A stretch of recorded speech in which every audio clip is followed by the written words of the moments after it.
और यूपी में तमाम सियासी दल अब दलित वोटर्स को रिझाने में जुटे हुए हैं। बीजेपी, कांग्रेस और एसपी अपने अपने स्तर पर प्रोग्राम कर रही है। दलित को अपने पाले में लाने के लिए जनवरी के महीने में ही तमाम कार्यक्रम किए जा रहे हैं। यूपी में 42 ऐसे जिले हैं जहां दलितों की संख्या 20% से ज्यादा है। ऐसे में हर दल दलित वोट बैंक की अहमियत को समझ रहे हैं। संविधान और बाबा साहेब अंबेडकर के नाम पर दलित समाज का दिल जीतने की कवायद तेज हो गई है। ये रिपोर्ट देखिए।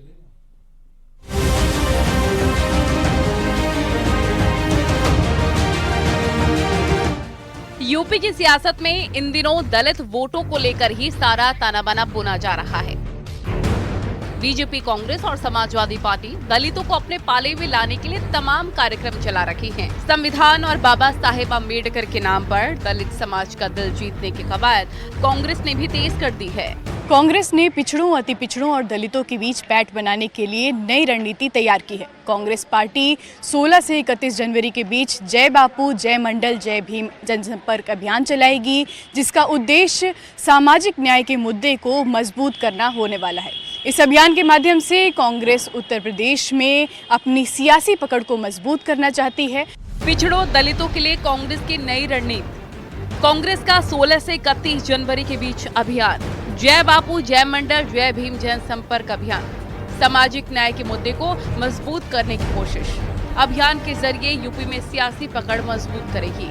इस अभियान की जिम्मेदारी कांग्रेस पिछड़ा वर्ग विभाग, अल्पसंख्यक कांग्रेस और मछुआरा कांग्रेस ने ली है। वहीं समाजवादी पार्टी भी दलित वोट बैंक पर फोकस करने में जुटी है। एसपी ने 26 दिसंबर 2024 से पीडीए चर्चा अभियान शुरू किया है। 27 जनवरी 2025 से एसपी इस अभियान को फिर से शुरू करेगी। एसपी का दावा है कि उसने लोकसभा में 37 सीट पीडीए फॉर्मूले से जीती है। यूपी में विधानसभा उपचुनाव में दलित वोट फिर से खिसक गया। दलित वोट बैंक को फिर पाले में लाने के लिए अभियान किया जा रहा है। कांग्रेस के दलित प्लान पर समाजवादी पार्टी का कहना है कि कांग्रेस ने ये अभियान काफी लेट शुरू किया। पहले से अभियान शुरू करते तो लोकसभा में फायदा मिलता। काफी लेट से शुरू कर रहा हूँ। महाराष्ट्र में भी शुरू करना चाहिए था और 2024 के लोकसभा के चुनाव में भी शुरू करना चाहिए था। शायद उसका लाभ मिलता कांग्रेस जन को, तो निश्चित तौर पे बीजेपी के मौजूदा जो तीसरे प्रधानमंत्री के रूप में शपथ नरेंद्र मोदी लिए हैं, वो उनको अवसर की प्राप्ति ही ना होती। बीजेपी ने भी दलित वोट बैंक को साधने के अभियान को यूपी में धार देना शुरू कर दिया है।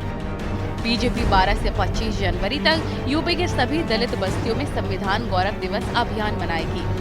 बीजेपी अनुसूचित जाति मोर्चा को इसका काम सौंपा गया है। बीजेपी के राष्ट्रीय महामंत्री विनोद तावड़े ने इस अभियान के लिए बीजेपी के सभी मंत्री, सभी प्रदेश संगठन के पदाधिकारी, दलित विधायक, दलित सांसद, दलित मंत्रियों की ड्यूटी लगाई है। बीजेपी के जिला अध्यक्ष को लेकर भी फाइनल लिस्ट बनाई जा रही है। बीजेपी की रणनीति है कि यूपी में 80% जिला अध्यक्षों को बदला जाए। भारतीय जनता पार्टी में इस समय संगठन पर्व चल रहा है, जिसके क्रम में जिलों में और महानगरों में अध्यक्ष पद की नामांकन की प्रक्रिया चल रही है। प्रत्येक जिले और महानगर में निष्ठावान, कर्मठ और क्षमतावान कार्यकर्ताओं की एक लंबी श्रृंखला है, जिसके नाते से तमाम नामांकन पत्र विभिन्न जिलों और महानगरों में भरे जा रहे हैं। यूपी में 42 ऐसे जिले हैं जहां दलितों की संख्या 20% से ज्यादा है। कई सीटों पर दलित समुदाय निर्णायक भूमिका में है। ऐसे में यूपी में दलित समाज के पास ही सत्ता की चाबी मानी जा रही है, जिसे हर दल अपने हाथ में लेना चाहता है। न्यूज़ 18 के लिए ब्यूरो रिपोर्ट।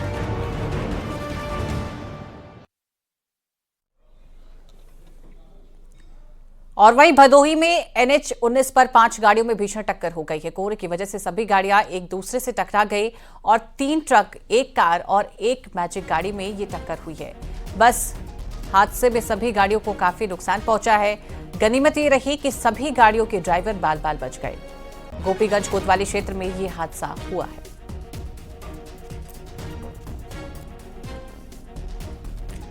तो भदोही में ये भीषण सड़क हादसा हुआ है। गोपीगंज कोतवाली क्षेत्र में ये हादसा हुआ है और यहां पर 3 ट्रक, 1 कार और 1 मैजिक गाड़ी में ये भीषण टक्कर हुई है। गनीमत रही कि किसी भी ड्राइवर को कोई चोट नहीं आई है,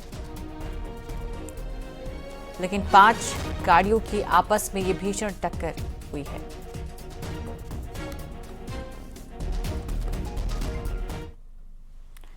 एक तरफ तो प्रचंड सर्दी चल रही है, बारिश और बर्फबारी का दौर जारी है। दूसरी तरफ अल्मोड़ा के जंगल में ठंड में भी आग लगी है। कोसी नदी के पास जंगल में कई जगह आग लगी हुई है, जिसे बुझाने के लिए वन विभाग के कर्मचारी भी नजर आ रहे हैं। हालांकि कुमाऊं के इस इलाके में इस साल बारिश कम हुई है, लेकिन सर्दियों में लग रही आग ने गर्मियों के लिए और भी चिंता बढ़ा दी है।